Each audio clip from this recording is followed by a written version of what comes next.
Nah,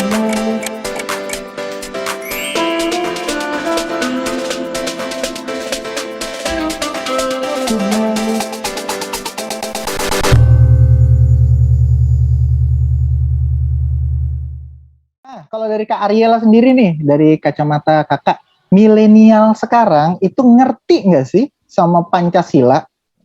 Kemudian kalau ngerti, udah dijalanin belum ya Pancasilanya? Anak-anak muda ini lebih banyak menghabiskan waktu di sesuatu yang tidak berguna dan sistem yang dipakai saat ini tidak bisa menanamkan nilai-nilai Pancasila itu. Sistem sekarang kurang tegas untuk mengajar generasi kita, ya masyarakat kita yang berbagai macam, berbagai ragam, ini harus direkatkan dengan nilai-nilai Pancasila, harus direkatkan dengan Bhinneka Tunggal Ika, dan rekatan ini mulai lepas. Wah, itu dari Kak Ariela Yuteni. Kalau dari Bang Perhimpunan Simatupang, itu pertanyaan yang sama, Bang. Kalau dari kacamata Abang sendiri, itu milenial saat ini ngerti nggak sih soal Pancasila? Dan kalau sudah ngerti, kira-kira dari kacamata Abang udah diimplementasiin atau belum sih, Bang? Oke, menurut saya sih adik-adik itu mengerti ya. Tapi mengerti sebatas in mind, not in practical things. Banyak mahasiswa saya, ya, yang seperti dikatakan oleh Adinda Ariel tadi, are smart, they know what they are doing, tapi nggak touch the heart of human. Tapi kalau secara umum gimana sih Kak Ariela ngelihat teman-teman mahasiswa gitu ya melakukan aspirasi apapun sebenarnya kontennya itu kan sebenarnya hak untuk bersuara juga ada pada diri mereka. Kalau sampai saat ini juga dengan apa ya keunikan dan kreativitas dalam tanda kutip masing-masing yang mereka lakukan kayak gitu. Menurut Kak Ariela gimana? Kalau saya kan suatu negara yang sehat, suatu negara yang baik itu butuh dialektika. Harus ada pro, harus ada kontra. Jadi kalau pemerintah merasa diri benar terus dan nggak dikritik juga nggak akan bisa jalan negara ini dengan baik. Jadi yang dilakukan oleh mahasiswa, adik-adik mahasiswa itu sudah sesuai dengan apa yang mereka pikirkan. Jalannya sudah sesuai juga menurut saya ya. Dan kami pemerintah, maksudnya pemerintah itu mendengarkan apa yang mahasiswa itu mau. Jadi saya rasa untuk suatu kesehatan bangsa, dialektika itu penting. Itu suatu bagian dari dialektika bangsa yang baik. Baik, Ariela. Wah, luar biasa. Ya, Bang, silakan Bang. Kalau saya sih keran untuk diskusi itu harus tetap dibuka. Ya, tinggal memang masing-masing harus memiliki data dan fakta gitu. Tetapi intinya sebenarnya kita ini berbangsa harus mengerti the purpose of our as a country gitu. Nah, adik-adikku ini memang mereka nggak ngerti purpose-nya gitu. Kalau kita sama-sama tahu tujuan akhirnya, tentu mekanisme apapun yang dilakukan, baik oleh pemerintah, baik oleh adik-adik milenial, saya yakin semuanya akan berpatok kepada tujuan. Tujuan negara ini apa sih dibentuk? Tujuan kita bernegara apa sih? Kalau tujuannya ke sana sih, it's fine, it's okay. Tapi memang saya harus akui harusnya lip service itu dibuktikan dengan very firm facts gitu loh. Jadi jangan hanya raise the issues then lari. Ngomongin soal ini nih si mahasiswa kayak gitu ya. Boleh sebenarnya komentarnya lebih apa aja sih karena kita cuma pengen ngeliat sisi bagaimana implementasi Pancasila itu dijalankan sama generasi muda yang kreativitasnya banyak banget dalam tanda kutip, terutama soal mengkritisi pemerintah ataupun juga presiden kayak gitu.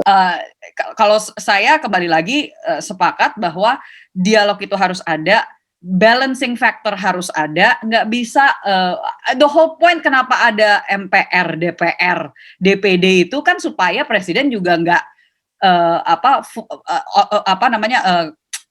absolute authority gitu kan, tapi ada balancing di situ. Ada yang seharusnya bisa memberikan masukan yang mungkin berbeda dari the president. Bagaimana sih ngelihat dari kakak-kakak sendiri nih, terutama mungkin ya milenial Kristen terhadap Pancasila biar nggak berbenturan kayak gitu. Ke Kak Ariela dulu. Saya lupa tepatnya di Amsal berapa, tapi Kata-katanya itu adalah didiklah anak muda menurut jalan yang benar baginya, dan pada masa tuanya ia tidak akan pernah menyimpang dari jalan itu. Menurut saya kalau ajaran Kristen itu sudah sesuai dengan yang tadi, mendidik anak muda menurut jalan yang patut baginya, maka itu akan menjadi rambu-rambu, karena saya tidak melihat suatu perbedaan bagaimana orang tua saya mendidik saya sesuai dengan ajaran Kristen. Kebetulan mama saya juga guru, jadi beliau juga mendidik saya dengan sistem pendidikan yang baik, yang benar. Jadi ini dua hal yang bersatu, dan saya juga besar di sistem pendidikan yayasan YPPK, jadi itu klop gitu. Jadi saya tidak melihat satu perbedaan di situ. Kalau sudah dididik baik menurut Alkitab, akan baik menurut butir-butir 5 butir Pancasila juga, itu menurut saya. Itu tadi komentar dari Kak Ariela. Sekarang ke Bang Parhimpunan nih. Firman Tuhan berkata, janganlah karena engkau muda, engkau dianggap rendah. Ya, kau akan berdiri hadapan raja-raja, bukan di hadapan orang hina. Kalau tadi Adinda Ariela mengatakan tentang didikan di dalam Amsal 1 ayat 8-9.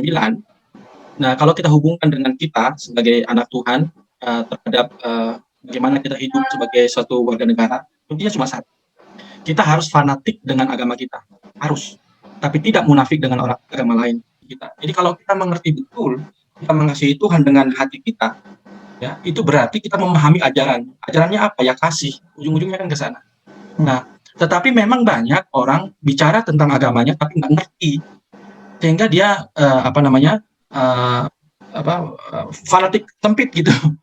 Jadi nggak ngerti apa-apa tapi talk something differently gitu. Wah, luar biasa. Mungkinkah juga ada ada cara atau strategi tersendiri mungkin yang bisa di-share ya dari Gekira sendiri mungkin, atau dari Mbak Saras terhadap bagaimana umat Kristen terutama anak muda meresponi hidup berpancasila gitu ya, biar implementasinya tadi itu jalan dan jelas. Yang tadi disampaikan oleh Bang Parhimpunan itu sangat ngena ya di saya, bahwa ada beberapa hal yang saya masih ingat. Itu saya besar dengan itu dan saya dididik dengan nilai-nilai tersebut, bahwa saya diingatkan bahwa kita adalah kita ada Alkitab berjalan, kita ada Alkitab yang hidup. Akan ada banyak sekali saudara-saudara kita yang belum pernah punya kesempatan untuk berkenalan dengan Tuhan Yesus, dan satu-satunya cara untuk mereka mengenal Tuhan Yesus, satu-satunya cara untuk mereka mengenal kata-kata dan apa yang ada dalam firman Tuhan adalah dari kita sendiri. Dan nilai-nilai itu, jadi kalau bicara tentang milenialnya, anak mudanya, saya kebetulan adalah juga sangat aktif di dalam sayap partai yang itu khusus untuk pemuda-pemudi. Jadi saya fokus di situ Bang Daniel, karena disitulah dimana saya bisa menunjukkan nilai-nilai yang ada di dalam diri saya, yang saya miliki, saya bisa sharing kepada mereka bagaimana, ini karena kaderisasi untuk anak-anak mudanya di situ. Kira-kira tips atau juga solusi untuk setiap milenial di negara ini ya, tanpa terkecuali dalam memahami Pancasila dan menjalankannya.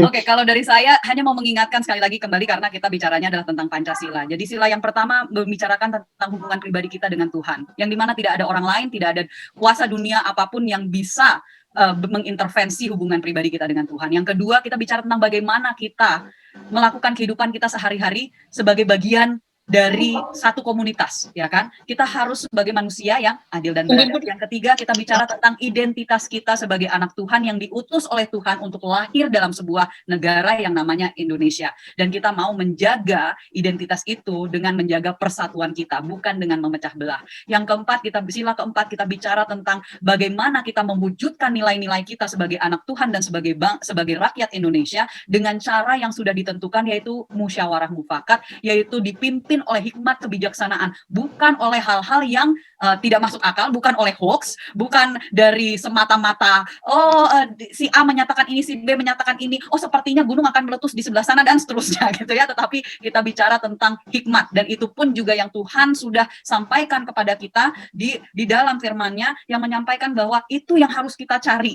ya kan, adalah wisdom untuk memastikan kita melakukan segala sesuatu sesuai dengan kehendaknya. Yang terakhir, sila terakhir, kita bicara tentang kasih, yang tadi Bang Parhimpunan juga udah sampaikan. Karena keadilan sosial means, artinya adalah kita tidak pernah melupakan mereka, the least, the lost, and the last. Mereka yang paling kecil, mereka yang terakhir, dan mereka yang hilang.